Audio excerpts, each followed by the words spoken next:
So, the pink elephant. Imagination versus hallucination. First, I'd like to introduce you to the pink elephant. If I tell you not to imagine a pink elephant, it's difficult not to have an image of one pop into your head. A little while ago, I discovered that the voices in my head work in much the same way. The doctors termed them hallucinations, and I went along with them because these voices and images simply didn't feel as though they were coming from me. Then I realised that the so-called voices were centred on things that I didn't want to think about. However, this desire not to think wasn't conscious and so went unnoticed for some time. Once I recognised the pink elephant, I was able, when a voice in my head said something abhorrent, to see that it wasn't to be taken as gospel.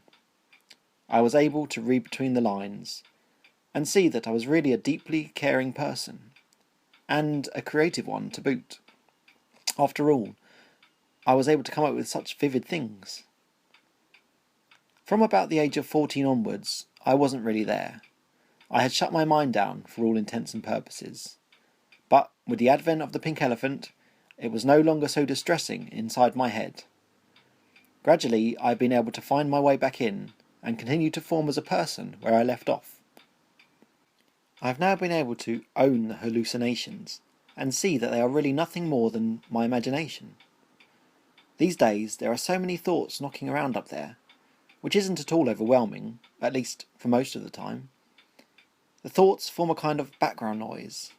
It's difficult to pick out specific ones, as I used to when there were fewer, but I can honestly say that I've never felt better.